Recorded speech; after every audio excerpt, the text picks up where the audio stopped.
may have heard about the destruction of Sodom and Gomorrah, but did you know that the true hidden sins of these two cities run much deeper than what we often think? Let's explore the little-known sins that sparked God's wrath, leading to the most severe punishment in history. Don't take your eyes off this video, because as we delve into the shocking truth behind Sodom and Gomorrah, you'll see that the lessons from thousands of years ago are still relevant for our lives today. Let's begin this journey. Abraham, considered the father of many nations, is a significant figure in both the Bible and religious history. He was chosen by God, receiving the promise of a great lineage and a promised land, even though he was advanced in age and had no children. With strong faith and reverence for God, Abraham became a symbol of loyalty and absolute obedience. In this story, we witness Abraham calmly standing in front of his house under the scorching sun. Suddenly, he noticed the presence of three strangers from afar and immediately ran out to greet them, leaving his home with a heart full of hospitality.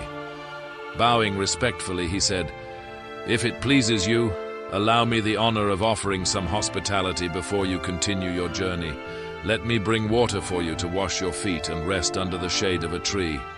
I also wish to offer some bread to strengthen you for your journey."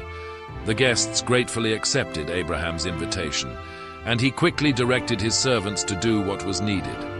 He hurried into the house, asking Sarah, his wife, to quickly prepare 3 fine meals from the best flour. Without hesitation, Abraham kneaded the dough and made bread himself. Then he ran to the herd, choosing a healthy young calf, and gave it to a servant to prepare.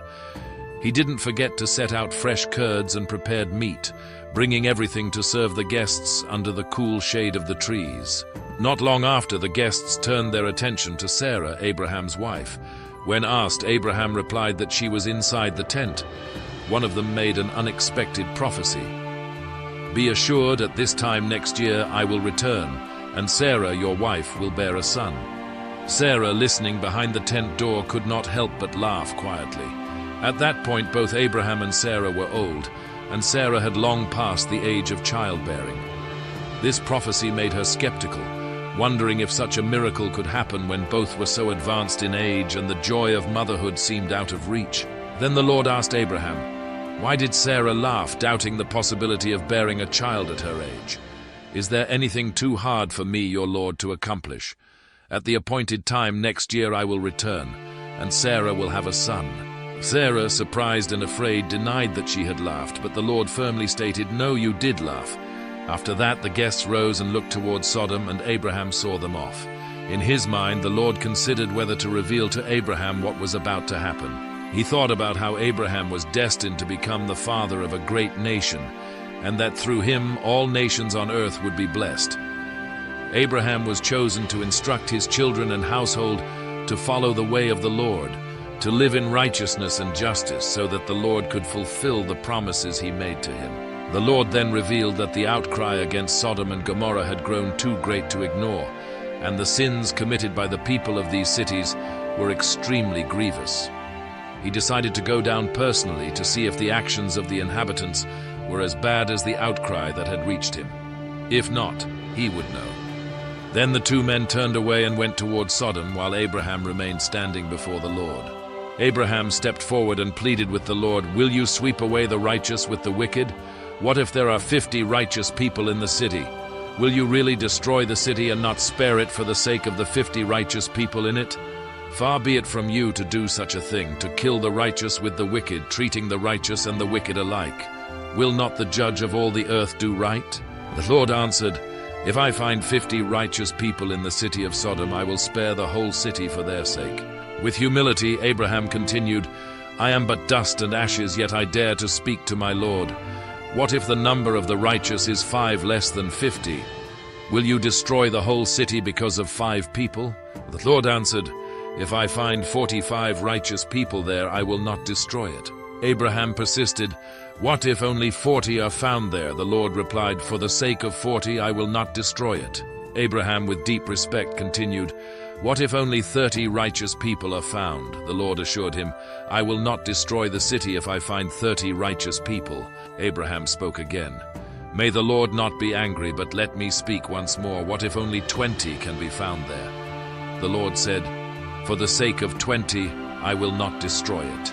Finally, Abraham gently said, "What if only 10 righteous people can be found?" The Lord replied, "For the sake of 10, I will not destroy the city." After finishing his prayer, the Lord departed, and Abraham returned to his place. This was a heartfelt plea from Abraham for the people of Sodom, reflecting his deep compassion and trust in God's mercy. The core of this story lies in the question of justice. Though God clearly has absolute power to do whatever he wishes, the real contemplation here is whether he acts justly. God's responses to Abraham's pleas are the answer to this challenging question. Interestingly, God had 2 reasons for revealing his plan. First, all nations would be blessed through Abraham, so he informed him that the city of Sodom would be destroyed before Abraham received those blessings. Second, Abraham had the responsibility to teach his children and his household about righteousness and justice, so they could continue to enjoy God's blessings. If the wickedness of the city's inhabitants had reached its peak, God's judgment would be inevitable. Abraham was convinced that there were still righteous people in Sodom, and so he prayed based on God's justice. This prayer demonstrated the greatness of his character. Abraham did not only ask for the righteous to be spared, but he also prayed for the wicked in the city, hoping that they too would be forgiven because of the presence of the righteous. Earlier, he had saved these same people during a battle. Now he prayed for them again with the same courage, persistence, and compassion that he showed when he fought for them. While many readers may be surprised by how Abraham negotiated with God, his prayer was always offered with humility and sincere respect. Abraham was not trying to convince God to go against his will, but rather he was pleading for justice and salvation for the city of Sodom, as he proposed conditions of 50, 45, 40, 30, 20, and even just 10 righteous people. In contrast, Lot's plea for Zoah carried a different tone. This highlighted the theme of justice and blessings from God, emphasizing the importance of fairness and mercy in the story. These lessons were not only for Israel, but also touched the heart of Abraham, who transformed them into a compassionate prayer. In Genesis 19, we witness a significant moment. At dusk, 2 angels arrived in Sodom and found Lot sitting at the city gate. When he saw them, he immediately rose to greet them and bowed down with respect, saying, "Please, come to my house to stay the night, wash your feet, and you can continue your journey in the morning." Initially, the angels declined, saying they would stay in the square, but after Lot's insistence, they agreed and went to his house, where he prepared a feast with wine and unleavened bread. They shared the meal before resting. The men of the city, both young and old from all parts of Sodom, gathered around Lot's house, demanding that he bring out the guests so they could know them in an intimate way. In response, Lot stepped out to meet them, shutting the door behind him as he tried to protect his guests. He even offered his 2 virgin daughters in place of the strange men, begging the crowd not to commit such a heinous crime. This scene not only exposes the extreme depravity of the people of Sodom, but it also highlights the importance of hospitality and the duty to protect guests in the culture of that time. It also shows Lot's desperate effort to uphold those values, even in the face of danger. Shortly after, the guests, who were actually angels, pulled Lot back into the house and locked the door. They struck the crowd outside with blindness, from the youngest to the oldest, so that they stumbled around in confusion, unable to find the door. Then the angels asked Lot if he had any other family members in Sodom, including sons, daughters, or anyone else, instructing him to take them out of the city. They explained that the Lord had sent them to destroy Sodom because the outcry against the city had reached heaven and could no longer be ignored. Lot hurried to find his future sons-in-law, who were pledged to marry his daughters, and warned them, "Hurry and get out of this place because the Lord is about to destroy the city." But his future sons-in-law thought he was joking and paid no attention. As dawn broke, the angels urged Lot, "Hurry, take your wife and your 2 daughters, or you will be swept away when the city is punished." But Lot hesitated, and in the Lord's mercy, because of Abraham, the angels grasped his hand, his wife's hand, and his daughter's hands, leading them safely out of the city before the destruction began. As they fled the city, one of the angels warned, "Flee for your lives, don't look back and don't stop anywhere in the plain. Flee to the mountains, or you will be swept away." This moment emphasized the urgency and seriousness of the situation in Sodom, while also demonstrating the great mercy of God toward Lot and his family, giving them a chance to escape the impending destruction. But Lot pleaded with the angel, "No, my lord, please, your servant has found favor in your eyes, and you have shown great kindness in sparing my life, but I cannot flee to the mountains. The disaster will overtake me, and I will die. Look, here is a town near enough to run to, and it is small. Let me flee to it. It is very small, isn't it? Then my life will be spared." The angel said to him, "Very well, I will grant this request too. I will not overthrow the town you speak of, but flee there quickly, because I cannot do anything until you reach it." That is why the town was called Zoah, which means small. The angels had to pull Lot and his family out of the city, revealing Lot's hesitation even as destruction loomed. The next morning, the Lord showed mercy by saving Lot because of Abraham's prayer. However, Lot still requested further concessions from the angels, asking to take refuge in the small town of Zoar after being rescued. This scene serves as a powerful reminder to the people of Israel about Lot's hesitation and his need to be brought to safety.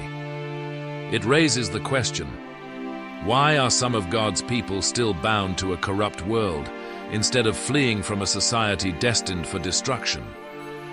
When Lot reached Zoar, the sun had risen over the horizon. At that moment, the Lord rained down sulfur and fire on Sodom and Gomorrah from the heavens. He completely destroyed the cities, the valley, all the inhabitants, and the surrounding land. Lot's wife, disobeying the warning, looked back at Sodom out of curiosity and was immediately turned into a pillar of salt. The next morning, Abraham got up and returned to the place where he had stood before the Lord. Looking towards Sodom, Gomorrah, and the entire region of the Dead Sea Valley, he saw dense smoke rising from the land, like smoke from a furnace. When God destroyed the cities of the plain, including Sodom, he remembered Abraham and saved Lot, Abraham's nephew, from the catastrophe as he overthrew the cities where Lot had lived. In this devastating destruction, the Lord burned the wicked cities and the surrounding land with burning sulfur. Some believe that sulfur deposits exploded from the ground and rained down from the sky in terrifying flames. Lot's wife, tempted to look back, became a pillar of salt, symbolizing disobedience. The sulfur fire produced thick smoke that Abraham saw from afar.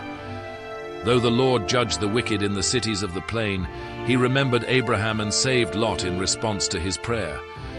Lot, after living for some time in Zoar, grew afraid and decided to leave the city, taking his 2 daughters to live in a cave in the mountains. One day, the older daughter said to her younger sister, "Our father is old, and there is no man on earth to marry us in the usual way and have children. Let's get our father drunk, and we will lie with him to preserve our family line through him." That night they made their father drink wine, and the older daughter lay with him. Lot, because he was drunk, was completely unaware when she lay down or when she got up. The next day the older daughter said to her younger sister, "I lay with our father last night. Tonight we will get him drunk again, and you will lie with him to preserve our family line." They did the same thing the next night. After making their father drink wine, the younger daughter lay with him, and once again, he was unaware when she lay down or when she got up. In this way, both of Lot's daughters became pregnant by their father. The older daughter gave birth to a son and named him Moab, meaning "from the father," who became the ancestor of the Moabites. The younger daughter also gave birth to a son and named him Ben-Ami, meaning "son of my kin," who became the ancestor of the Ammonites. This story records what happened in the cave on the mountain, where Lot and his 2 daughters took refuge. Though initially afraid to flee to the mountains and seeking shelter in Zoar, Lot ironically ended up leaving Zoar to live in a cave on the mountain, a stark contrast to the advanced civilization of Sodom where he had once lived. Believing their chances of remarriage were slim, Lot's daughters, whose fiancés had died, each got their father drunk and slept with him. This act of incest reflects the corrupting influence of Sodom's debased culture on them. As a result, they gave birth to Moab and Ben-Ami, the ancestors of 2 nations that later became long-standing enemies of Israel. The name Moab means "from the father," and Ben-Ami means "son of my kin," 2 names that forever remind Israel of the shameful origin of these enemies. This story not only records God's judgment on a morally corrupt Canaanite civilization, but also serves as a stern warning. Lot's story is a testament to the complexity of human nature and the challenges of living in a society that does not reflect moral values. Although Lot is portrayed as a righteous, hospitable, and generous man, even a leader in the Sodom community, his life there highlights the difficulty of maintaining personal morality in a corrupt environment. Lot tried to maintain his dignity by advising the people to live better and seek justice, but he was constantly tormented by the wicked behavior around him, as mentioned in 2 Peter 2:7-8. Though he condemned the lifestyle of Sodom, Lot was still drawn to the prosperity and comfort of that society, trading the simplicity and righteousness that life in the mountains could offer. In Genesis 13:10-11, Lot was captivated by the beauty and fertility of the Jordan Valley, a land rich with water before the destruction of Sodom and Gomorrah occurred. This choice marked the beginning of Lot's deeper attachment to Sodom, revealing how Sodom's values gradually took over his life. The arrival of the angels marked a pivotal turning point, revealing the hypocrisy in Lot's life. Though he appeared to be righteous, his words were not taken seriously. Despite being fully aware of the grievous sins around him, ironically, Lot was willing to sacrifice his own daughters to protect his guests from the men of Sodom. This act exposed the deep conflict between the principles Lot believed in and the choices he made under pressure. Lot's story serves as a wake-up call about complacency and hypocrisy, emphasizing the importance of living true to one's values, even when faced with temptation and trials. Lot escaped judgment by the grace of God, but his heart remained tied to Sodom. His wife couldn't let go of the city and was turned into a pillar of salt for looking back. His daughters, influenced by the culture of Sodom, didn't hesitate to sleep with their father after getting him drunk. In the end, Lot couldn't have both. If God hadn't destroyed Sodom, Sodom would have destroyed him. This story revolves around four key themes: God's swift judgment on the Canaanites, Lot's attachment to a corrupt society, Lot's merciful salvation, and the repetition of sin in the cave. Israel can learn that God's severe judgment is entirely just in the face of grievous sins. They can also learn the foolishness of being drawn into the sins of the Canaanites. Knowing that God judged the Canaanites, it is essential to live righteously. The simple lesson is, do not love the world or anything in it, for the world and its desires will pass away. 1 John 2:15-17. Under God's judgment, attachment to a corrupt world is dangerous, as it will be swiftly destroyed. When teaching his disciples about the coming destruction, Jesus reminded them of Lot's wife and the destruction of Sodom. "Remember Lot's wife," he said. "Whoever tries to keep their life will lose it, and whoever loses their life will preserve it." Luke 17:32-33. Those who seek the best of this world will lose everything, for the world will be destroyed and life after will also be lost.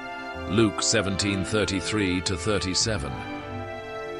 Jesus also said that if he had performed the miracles in Sodom that he had in Capernaum, the people of Sodom would have repented long ago. Matthew 11:23, showing that God judges based on one's knowledge, and physical destruction is not the worst punishment for sinners.